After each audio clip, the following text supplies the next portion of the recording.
SSC batch 2026 তোমাদের জন্য একটা স্পেশালেরও স্পেশাল সাজেশন নিয়ে এসেছি, অর্থাৎ physics concept wise special suggestion.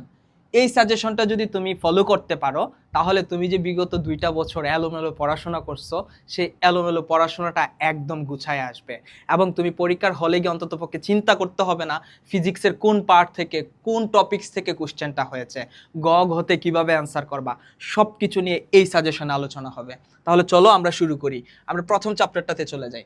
প্রথম চ্যাপ্টারে খুব বেশি সৃজনশীল হয় না প্রথম চ্যাপ্টার থেকে। কেন বলছি? কারণ আমরা বিগত সময়ের যে প্রশ্নগুলো আছে এগুলো অ্যানালাইসিস করে দেখেছি, খুব বেশি একটা আছে না, বাট মাঝে মধ্যে চলে আসে কোনো একটা বোর্ডে, যার ফলে আমি তোমাদের জন্য লিখে রেখেছি ভার্নিয়ার স্কেল।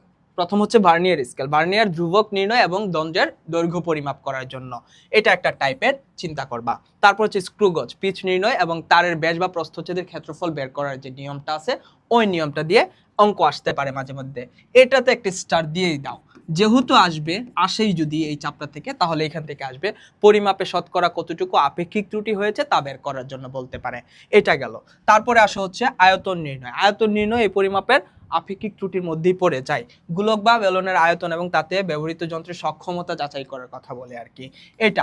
আরেকটা হচ্ছে একক রূপান্তর, অর্থাৎ তোমাকে বলবে যে 10⁻⁻18 am হচ্ছে কত pm, এই ধরনের কোশ্চেন আসতে পারে, বুঝছো? হ্যাঁ, এটা 2 মার্কের জন্য আসে, মাঝে মধ্যে দিয়ে দিতে পারে, অথবা 3 মার্কের জন্য দেয় অনেক সময়। তাহলে আমাদের করতে হবে কি, একক নির্ণয়টা একটু বুঝতে হবে, অথবা এটা এমসিকিউতে আসে বা শর্ট কোশ্চেনও চলে আসতে পারে। তাহলে আমাদের এই হচ্ছে আলোচনা প্রথম দিকে। এরপরে আসছে গতি। গতি চ্যাপ্টার থেকে তো কোশ্চেন হবেই, এটা তো মিস নাই। তাহলে কি হবে দেখো, প্রথমে হচ্ছে লেখচিত্র। লেখচিত্র থেকে ত্বরণ, মন্দন বা অতিক্রান্ত দূরত্ব নির্ণয় করার কথা বলতে পারে। ঘটনাটা কেমন? ঘটনাটা হচ্ছে এরকম, ধরো তোমাকে বললো এই একটা গাড়ি এইভাবে চলতে চলতে এইভাবে চলতে চলতে এইভাবে আসলো, তাহলে এইখানে কি হইলো? ত্বরণ হইলো। এখানে কি হইলো? সমবেগ হইলো। এখানে আবার ত্বরণ, এখানে মন্দন। তোমরা এইগুলা শিখছো না? এগুলা পড়াই নাই? পড়াইছি, ভালোভাবেই পড়াইছি। এইখান থেকে তোমাকে ত্বরণ বের করতে বলতে পারে, মন্দন বের করতে বলতে পারে, বা অতিক্রান্ত দূরত্ব কতটুকু, বা যাত্রাপথে কতটুকু অতিক্রান্ত দূরত্ব হবে সেটা বের করতে বলতে পারে। তো এই দিক বরাবর কি থাকবে? সময়। এই দিক বরাবর থাকবে বেগ। এইখান থেকে ঘতে একটা কোশ্চেন হয়, যেটা হচ্ছে লেখচিত্র অঙ্কন করার কথা বলে। একটা হচ্ছে বেগ সময় লেখচিত্র অঙ্কন করার কথা বলে, এখানে ভেলোসিটি, এখানে টাইম। অথবা বলতে পারে যে এটা, যে এই দিক বরাবর থাকতে পারে তোমার ত্বরণ এ, আর এই দিক বরাবর থাকতে পারে টাইম। ত্বরণ সময় লেখচিত্র, অর্থাৎ বেগ আর সময় দেওয়া থাকবে, সেখান থেকে তোমাকে ত্বরণ বের করে ত্বরণ আর সময়ের লেখচিত্রটা বের করতে হবে। এইটাই মাস্ট আসে, এইটাই মাস্ট আসে, অর্থাৎ যেটা দেখাইছি এটা মাস্ট আসে। এই যে এটা আসে, এটা আসবেই। তুমি যেই বোর্ড থেকে কোশ্চেন অ্যান্সার করতে যাও না কেন, এটা পাবা। তাহলে এটা দাগাই ফেলো, এটাতে স্টার দিয়ে রাখো। বাঘ হরিণ বা ইঁদুর বিড়াল বা শিক্ষক ছাত্র অথবা 2 বন্ধু, তারা যাত্রা করলো, কেউ সমবেগে যাত্রা করেছে, আবার কেউ একটু পেছন থেকে যাত্রা করেছে, ত্বরণে যাত্রা করেছে। তাহলে এইভাবে যদি যাত্রা করে, তারা কোথায় এবং কখন মিলিত হবে, তারা একের অধিক মিলিত হতে পারবে কিনা, তাদের দেখা হওয়া সম্ভব কিনা, এই ধরনের যত কোশ্চেন আছে সেটা হচ্ছে এই টাইপের মধ্যে পড়ে যায়। তাহলে এই টাইপটা শেষ করবা। তাহলে 2টা টাইপ গেলে, 2টা টাইপ পড়লে তুমি ধরতে পারো যে 80% এখানেই কভার হয়ে যায়। তারপরে আরো কিছু আছে, যে নিক্ষিপ্ত বস্তু, অর্থাৎ পরন্ত বস্তু আর নিক্ষিপ্ত বস্তু। গ্যালিলিওর যে সূত্রগুলো আছে, এই সূত্রগুলো থেকে কোশ্চেন হইতে পারে যে একটা বস্তুকে তুমি ইউ আদিবেগে খাড়া উপর দিকে নিক্ষেপ করলা, সেটা সর্বোচ্চ কত উচ্চতায় উঠবে। তো সর্বোচ্চ কত উচ্চতায় উঠবে, সেটা এইচ ম্যাক্সিমামটা তোমাকে বের করতে বলতে পারে, যেখানে ভি হচ্ছে 0, সর্বোচ্চ উচ্চতায় শেষ বেগ 0 হয়। এটা আবার আবার এরকমটা হইতে পারে যে এই যে উপরে উঠলো, উত্থানকাল বা পতনকাল এটা কত, অথবা বিচরণকাল বা উড্ডয়নকাল কত, এই ধরনের কোশ্চেন হইতে পারে। এটা একটা গেল। ওকে, আরেকটা হচ্ছে কি, এটা আসে না কেন, আরেকটা হচ্ছে গড় নিক্ষিপ্ত বস্তু তো দেখালাম, গড় দ্রুতি ও বেগ, যাত্রাপথের বিভিন্ন অংশে গড় বেগের তুলনা করার কথা বলতেছে। একটা কোশ্চেন ছিল না এরকম, যে কোনো একটা বস্তু এইভাবে গেল, এইভাবে গিয়ে এই, বুঝতে পারছো? তো এইখানে হচ্ছে ধরো 30, তার বেগ এই দিকে হচ্ছে ভেলোসিটি ছিল, এই দিকে হচ্ছে টাইম ছিল, এদিক বরাবর হচ্ছে টাইম ছিল। তাহলে তার যে গড় বেগ, তার সর্বোচ্চ বেগের সমান হবে কিনা, এই ধরনের কোশ্চেন হয়ে থাকতে পারে। তো এটাও আমি একটু তোমাদের জন্য দিলাম। আরেকটা হচ্ছে স্টপিং ডিস্টেন্স, অর্থাৎ কোনো একজন গাড়ি চালক বা ড্রাইভার অনেক দূরে একটা ব্যক্তিকে দেখতে পাইলো। হ্যাঁ, একটা ব্যক্তিকে দেখতে পাইলো, ধরো হচ্ছে 200 মিটার দূরে একটা ব্যক্তিকে দেখতে পাইলো, তারপর সে ব্রেক কষে এখানে থেমে গেল, অর্থাৎ 2 মিটার আগে থেমে গেল, 198 মিটার দূরত্ব অতিক্রম করলো। তাহলে এখানে আলটিমেটলি এই যে অ্যাক্সিডেন্ট, সেই অ্যাক্সিডেন্টটা এড়ানো সম্ভব কিনা, দুর্ঘটনা এড়ানো সম্ভব কিনা, এই ধরনের একটা কোশ্চেন হইতে পারে, এটাও তুমি দাগায় রাখো। তার মানে এই যে একটা দুইটা তিনটা, এই তিনটা বেসিক্যালি মেইন, আর এটা 4 নাম্বারটা খুব বেশি একটা আসে না, বুঝছো? তাহলে 1 2 3 আর হচ্ছে 5, এই 4টা টাইপ যদি আমি পড়ি তাহলে আমি এইখান থেকে অ্যান্সার করতে পারবো, আর এইখান থেকে মাস্ট কোশ্চেন হবে। ভাই মিস দিও না এটা, বুঝছো? একটাও মিস দিও না এখান থেকে। ওকে, তারপরে চলে যাই আমরা হচ্ছে বল অধ্যায়টাতে। বলে আমরা কি পড়বো দেখো, প্রথম কথা ভরবেগের সংরক্ষণশীলতা, অর্থাৎ দুইটা গাড়ি দুই দিক থেকে আসতেছে বা একদিক থেকে আসতেছে, একদিকেই যাইতেছে আর কি। তো তার বেগ ছিল u1 m1, ভর ছিল m1, u2 ভর ছিল m2। তারা একটা সময় পরে গিয়ে সংঘর্ষে লিপ্ত হইল, তারা আলটিমেটলি যেখানে এসে সংঘর্ষে লিপ্ত হইলো, তার ভর হয়ে গেল কি m2 ছিল, m2ই আছে, v2 হয়ে গেল বেগ, m1 ঠিকই আছে, v1 হয়ে গেল, বুঝছো? তো এইখান থেকে তার আদি ভরবেগ ইজ ইকুয়াল টু হবে শেষ ভরবেগ, এটাই হচ্ছে ভরবেগের সংরক্ষণশীলতার সূত্র। এখন তারা যদি একদিকে চলা শুরু করে, অর্থাৎ মিলিত বেগ, যেটা মিলিত বেগ গতে আসে আর কি, গতে এই মিলিত বেগটা বের করতে বলে, এটা হচ্ছে আমার ভরবেগের সংরক্ষণশীলতা। এই সংরক্ষণশীলতা থেকে কোশ্চেন হইতে পারে। আরেকটা হচ্ছে নিউটনের দ্বিতীয় সূত্র F = ma, যদিও এটা অনেক সহজ দেখা যাচ্ছে যে F = ma দিয়ে এত সহজে সূত্র আসবে এরকম মনে হইতে পারে, বাট এখানে এ বের করার জন্য বিভিন্ন ক্রাইটেরিয়া আছে। a = v² - এর u² / 2s, এই ধরনের হইতে পারে। আবার অনেক সময় এটা মন্দন হয়ে যায়, আবার অনেক সময় এখানে হচ্ছে আমার কি থাকে, ঘর্ষণ থাকে। এই ঘর্ষণ নিয়ে আমাদের কাজ করতে হয়। ঘর্ষণটা হচ্ছে এই দিক বরাবর F কে কাজ করে, আমি এই দিক বরাবর যদি F বল প্রয়োগ করি তাহলে সেটা সামনের দিকে যায়, সামনের দিকে কি বলে যায়, কার্যকরী বলে যায়। তো ওই জন্য আমরা একটা সূত্র জানি যে প্রদত্ত বল F = হচ্ছে F কে ঘর্ষণ বল প্লাস F প্রাইম, মানে কার্যকরী বল। কাহিনী বুঝছো? এই ধরনের সূত্র দিয়ে আমার অঙ্ক আসতে পারে, তাহলে এটাও গুরুত্বপূর্ণ। তারপর আসছে বন্দুক ও গুলি। এই বন্দুক ও গুলির অঙ্ক আসতেই পারে, বুলেটের অঙ্ক যেটা, অর্থাৎ আমি যেটা শিখেছিলাম mv = -mu, ঠিক আছে?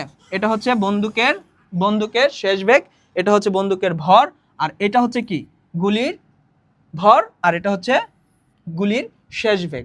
এটা হচ্ছে বন্দুকের শেষ বেগ মানে হচ্ছে পশ্চাৎ বেগ, এই পশ্চাৎ বেগ বের করার কথা বলতে পারে। এটা একটা পুলি বা কপিকল, এই কপিকল থেকে কোশ্চেন হইতে পারে, পুলি বা কপিকল থেকেও কোশ্চেন হইতে পারে, এটা পড়বা। নিরাপদ ভ্রমণ, অনেক সময় এটা থেকে হচ্ছে লাস্টের দিকে তোমাদের দেখবা তৃতীয় চ্যাপ্টারের লাস্টের দিকে কিছু বাংলা কথাবার্তা আছে যে নিরাপদ ভ্রমণের জন্য আসলে কি কি করতে হয়, ঘর্ষণ বল বৃদ্ধি করা বা হ্রাসের ফলে গতির কি কি পরিবর্তন হয়, এই ধরনের কোশ্চেন আসতে পারে, বাংলা কথা কিছু লিখতে হয় আর কি। এটা ওই জন্য তোমাদের জন্য দিলাম। মেইনলি হচ্ছে এই দুইটা, বুঝছো? এই দুইটা, আর হচ্ছে এই যে এটা পুলি আছে আর হচ্ছে বন্দুক আছে। কাহিনী বুঝছো? অ্যান্সার করতে পারলে শেষ, এটা থেকেও কোশ্চেন হবে মাস্ট। তারপরে আসে হচ্ছে কাজ ক্ষমতা শক্তি বা কাক্ষস। এই কাক্ষস থেকে কি আসতে পারে দেখো, কাজ ক্ষমতা শক্তি থেকে প্রথমে আসে শক্তি সংরক্ষণশীলতার নীতি, অর্থাৎ কোন একটা বস্তুকে উপর থেকে ছেড়ে দেওয়া হলো, উপর থেকে ছেড়ে দিলে ধরো হচ্ছে এটা এ অবস্থান, এটা বি অবস্থান, এটা সি অবস্থান, আর এটা হচ্ছে ডি অবস্থান। প্রত্যেক জায়গায় তার শক্তির পরিমাণ সমান হবে কিনা, অর্থাৎ ই সমান হবে কিনা। ই ইজ ইকুয়াল টু কি, ই ইজ ইকুয়াল টু হচ্ছে আমার ই কে প্লাস ইপি, অর্থাৎ কাইনেটিক এনার্জি আর হচ্ছে পটেনশিয়াল এনার্জির যোগফল হচ্ছে আমার ই, সব জায়গায় সমান হবে কিনা। এখন আমার এটা বের করে করে দেখাইতে হবে, যদি সব জায়গায় সমান হয় তাহলে আমরা বলবো শক্তি সংরক্ষণশীলতা সূত্র মেনে চলে। তো আমরা সর্বোচ্চ উচ্চতায় জানি কি, এখানে শুধু বিভব শক্তি আছে, গতি শক্তি নেই, কারণ সর্বোচ্চ উচ্চতায় বেগ শূন্য, বেগ যেহেতু শূন্য এখানে কোনো গতিশক্তি থাকবে না, কারণ গতিশক্তি নির্ভর করে বেগের উপরে, এটা তো আমরা জানি 12 mv², তাই না, ভি এর উপর নির্ভর করে। তো ভি যেহেতু শূন্য সেহেতু এখানে কোনো কি নাই, গতিশক্তি নাই। আর সর্বনিম্ন উচ্চতা এখানে কোনো বিভব শক্তি নাই, কারণ বিভব শক্তি আমরা জানি ইপি ইজ ইকুয়াল টু হচ্ছে mgh, আর mgh কি, h হচ্ছে উচ্চতা, যেহেতু এখানে কোনো উচ্চতা নেই এখানে বিভব শক্তিটা শূন্য, গতিশক্তি সর্বোচ্চ যখন একটা বস্তু উপর থেকে পড়ে। এই ধরনের কোশ্চেন হবে এটা, বুঝছো? একটা শেষ। এরপর আসে হচ্ছে পাম্পের ক্ষমতা নির্ণয় করার কথা বলতে, নির্দিষ্ট উচ্চতায় পানি তুলতে, এটা আসে গতে, এটা আসে ঘতে, বুঝছো? এটা আসে ঘতে, যদি একটু উলট পালট করে দেয় আর কি। উচ্চতায় পানি তুলতে কত সময় লাগবে বা পাম্পের ক্ষমতা কত, এই ধরনের কোশ্চেন হয়ে থাকে, এটা গ নাম্বারের জন্য। আর কর্মদক্ষতাটা হয় হচ্ছে তোমার ঘ নাম্বারে গিয়ে, বুঝছো? যেটাই আসে, কাহিনী বুঝতেছো? যদি এইখান থেকে দেই, অর্থাৎ পাম্পের ক্ষমতা থেকে দেই, তাহলে গতে এটা দিবে, অথবা দৃশ্যকল্প একে এটা দিয়ে দিতে পারে, দিয়ে গতে এটা দিতে পারে, ঘতে এটা দিতে, মানে এর বাহিরে কিছু আসবে না, এর ভেতরেই সবকিছু থাকবে। এটা গেল। তারপর হচ্ছে কর্মদক্ষতা, প্রদত্ত শক্তি কার্যকর শক্তির অনুপাত এবং অপচয় হওয়া শক্তি, কতটুকু শক্তি অপচয় হইলো, এই ধরনের কোশ্চেন হইতে পারে। এই তিনটা।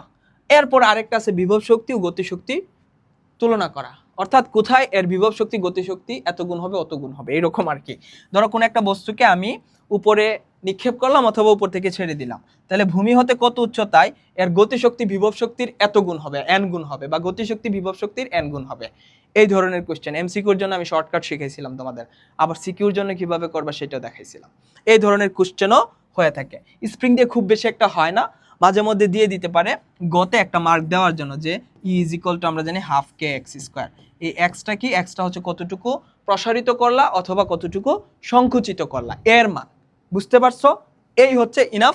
এখন আমি তোমাদেরকে বলি, এই যে আমি বললাম অধ্যায় 2, অধ্যায় 3 আর অধ্যায় হচ্ছে 4, অর্থাৎ গতি, বল আর কাজ, ক্ষমতা, শক্তি, এই 3টা চ্যাপ্টার যদি তুমি ভালোভাবে পড়তে পারো, তাহলে তুমি 3টা অর্থাৎ এসএসসি বেস 26-এর জন্য কিন্তু এটা শুধু তুমি must must must must must 3টা অ্যান্সার করতে পারবা। তাহলে তোমার লাগবে কয়টা? লাগবে হচ্ছে তোমার 4টা টোটাল। তাহলে আরেকটা বাকি থাকে। এই একটা কোথা থেকে পড়বা? শব্দ তরঙ্গ পড়বা। শব্দ ও তরঙ্গ। শব্দ তরঙ্গের কি আছে? প্রতিধ্বনি আছে। অর্থাৎ তুমি একটা কোয়ার, এখানে এসে কোয়ার কথা বলতেছি বা যে কোনো একটা কোয়ার কথা বলতেছি, এই যে এখানে এসে যদি শব্দ করো, তাহলে শব্দ করলে সেটা প্রতিধ্বনিত হয়ে আবার শুনবা, এই ধরনের আর কি। তাহলে 2টা শব্দ পরপর শোনার জন্য আমার 0.1 সেকেন্ড একটা ব্যবধান থাকতে হবে। যদি 0.1 সেকেন্ডের আগে পরের শব্দটা চলে আসে, তাহলে তুমি শুনতে পাবা না। বুঝছো? আমাদের স্থায়িত্বকাল শব্দ বা আমরা শব্দ শোনার যে স্থায়িত্বকালটা, সেটা হচ্ছে 0.1 সেকেন্ড। তাহলে এইটার পরে যদি আসে তাহলে শুনতে পারবা, এর আগে আসলে আর শুনতে পারবা না। বুঝছো? এই ধরনের একটা কোশ্চেন আসবে। আরেকটা বিষয় আছে এখানে। হ্যাঁ, এখানে আরেকটা জিনিস দেখাই। ধরো হচ্ছে পাহাড়ের, এই যে পাহাড়ের এখানে দাঁড়ায় কোনো এ অবস্থানে দাঁড়ায় তোমার কোনো এক বন্ধু একটা শব্দ তৈরি করলো, তাহলে সে এই শব্দটা এখানে প্রতিফলিত হয়ে তুমি এখানে দাঁড়ায় আছো বি অবস্থানে, তুমি শুনতে পাবা কিনা, বা সে আবার শুনতে পাবে কিনা, বা সে কয়টা শব্দ শুনতে পাবে। ধরো এইদিকেও আরেকটা পাহাড় আছে। এই ধরনের যে কোশ্চেন আছে, এটা হচ্ছে এইখান থেকে আলোচনা হবে। এটা ঘতে আসে মেইনলি।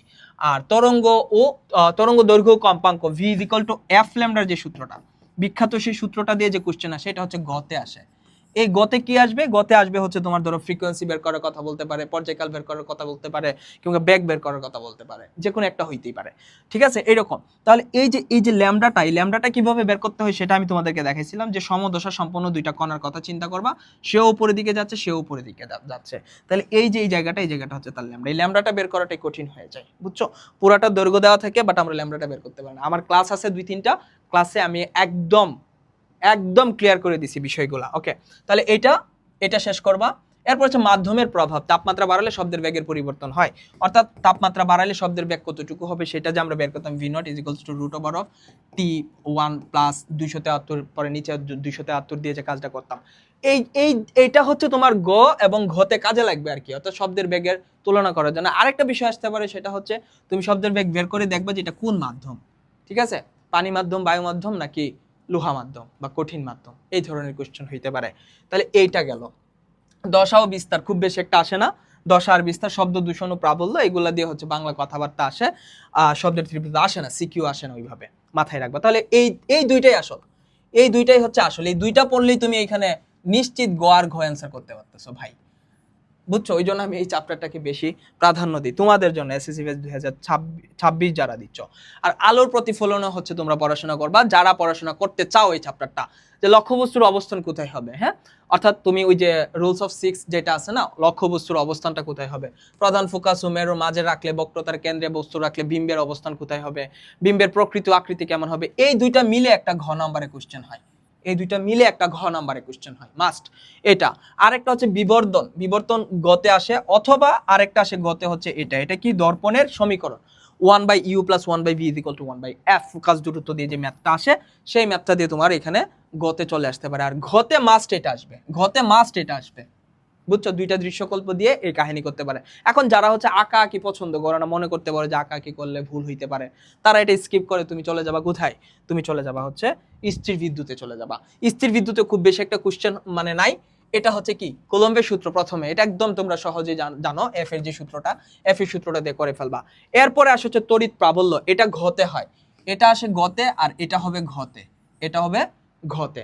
কোথায় দেখো, অর্থাৎ তোমার এইখানে দুইটা জায়গাতে আমার হচ্ছে, এটা হচ্ছে ধরো পি, এটা ধরো হচ্ছে কিউ। হ্যাঁ, বা পি কিউ দিলাম, অথবা পি প্লাস কিউ দিলাম। হ্যাঁ, এই যে প্লাস আর এটা একটা মাইনাস দিলাম। হ্যাঁ, তাদের মাঝখানে কোথায় এর প্রাবল্য শূন্য হবে অথবা সমান হবে, কোথায় প্রাবল্য শূন্য হবে অথবা সমান হবে, তুমি এক্স বিন্দু ধরে নিবা, এক্স পরে কিউ পি হতে এক্স পরে অথবা কিউ হতে এক্স পরে, বাকিটা দিয়ে করে দিতে পারবা, তাই না? এই যে এটা, তাহলে এই দুইটা পড়লে তোমার গ আর ঘ নিশ্চিত হয়ে যাচ্ছে। এগুলা দিয়ে খুব বেশি একটা আসে না। বিভব নির্ণয়, একটি চার্জিত গোলকের পৃষ্ঠে বা নির্দিষ্ট দূরত্বে বিভব কত হবে, বিভবের যে সূত্রটা আছে এই সূত্রটা দিয়ে করবা।